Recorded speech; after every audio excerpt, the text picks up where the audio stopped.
Remedial Courses and a Lack of College Preparation by Cutler. My audience is Cindy Davis, the personal district representative for the Utah State Board of Education of American Fork and Pleasant Grove region. I've chosen this issue to discuss because it has affected me and many of my peers, and I've had a personal experience with it. I will argue that lack of college preparation is dooming students before they even begin their higher education. I say this because most students, although desiring to pursue higher education, do not feel ready for it. Remedial courses, although important, are having a negative impact on college students, and students, despite being successful in high school, are performing very poorly in college and are among those required to enroll in remedial courses. This problem is growing. As college is becoming much easier to access with the creation of online schools and opportunities for scholarship money are growing, more students are choosing the path of higher education, leading to this problem affecting more students than before. First argument is most students do not feel ready. In an article by Katie Stringer, she analyzes a study by Youth Truth, which states, although a majority of students, 84%, said they want to go to college, only 68% expect they will. This is staggering because the amount of students looking to college for the future is growing, and 84% is the large majority. The desire is there as many students have planned to have college be part of their future, but only less than half of students feel positive about college and the future.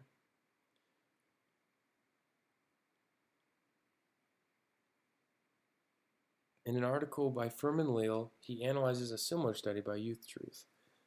I'm paraphrasing here, but he says essentially 45%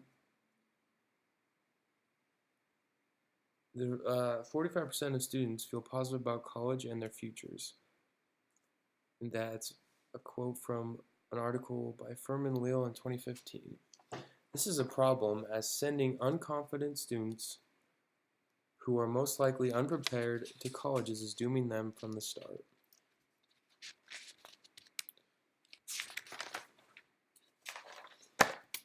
The next argument, remedial courses, although important, are having a largely negative impact on early college students. Remedial courses are a great source for students who need a second chance or have failed and still want to pursue their higher education. But remedial courses do, however, have many downsides. Although remedial courses are a great resource for students, the reason they have become so negative is because of the very large numbers of students being required to enroll. And because of these numbers, it is creating a narrative that these remedial courses have become a substitute for college preparation in early education. And instead of high school students entering college prepared, they are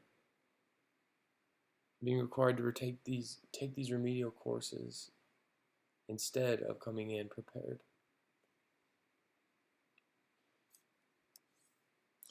In this graphic by Nicole Lewis, provided in an article by Sarah Butrin-Mowicks, you can see just how many students are being required to enroll.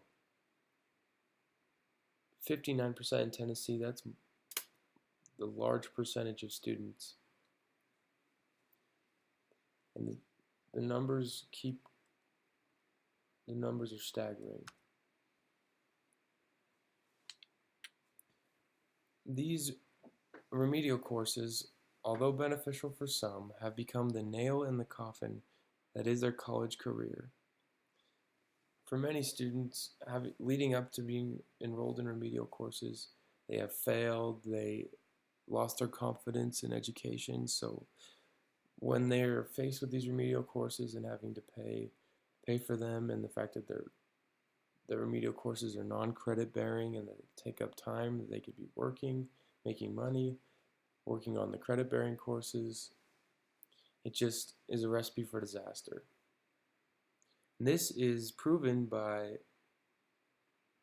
an article by Sarah Butrymowicz, who's mentioned before. In 2017, she discusses the results of a 2012 report by Complete College America, which reveals nearly half of students entering at two-year schools and a fifth at four-year schools were placed in remedial courses.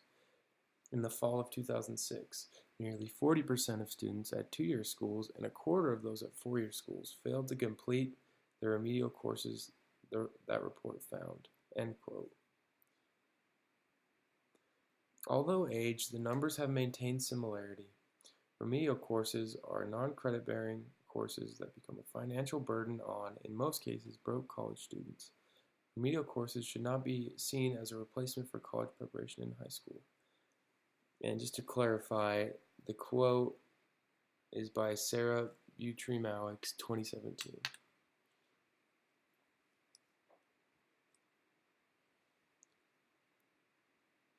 And third of all, college woes affect all. Successful high school students are among those who perform badly in college and are required to enroll in remedial courses. No one is exempt from the rigors of college.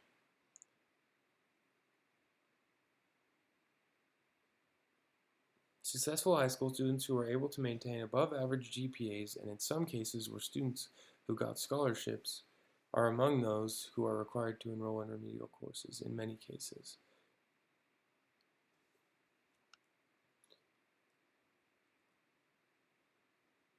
Students have become dependent on ineffective learning habits in high school to satisfy a letter grade. In early education, the letter grade has become worshipped essentially, and all work done is to satisfy the letter grade. Students turn to ineffective learning habits such as cramming, copying, and many other ineffective learning methods.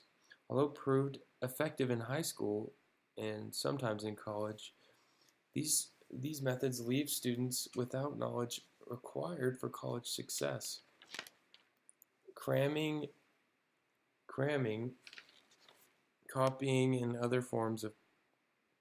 and these other learning methods used in high school, although can be effective in college,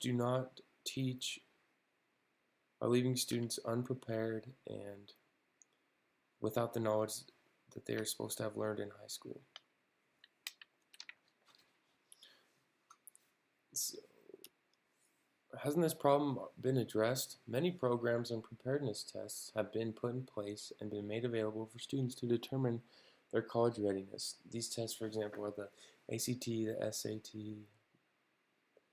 the LSAT, and many others, as well as many other resources have been put in place. Many college preparation programs and resources have been put in place, and placement tests have also been put in place. These tests, although effective for some, these tests are effective for many in providing a rough test score to determine a certain amount of college readiness. Ineffective. These many resources, although providing results, do not provide ways to improve one's college preparation. Study guides and ACT prep classes can improve one's score, but do not leave students necessarily better prepared for the vigors of college and the large workload that is required. In conclusion, this problem affects many students in general, as well as me and my peers, but also many Utah students who have dreams of pursuing a successful career. This problem has not been taken care of and needs to be brought more so into the light. At the end of the day, college preparation is dependent on a student's desire, but the schools have enough resources to provide greater college preparation for college-bound students.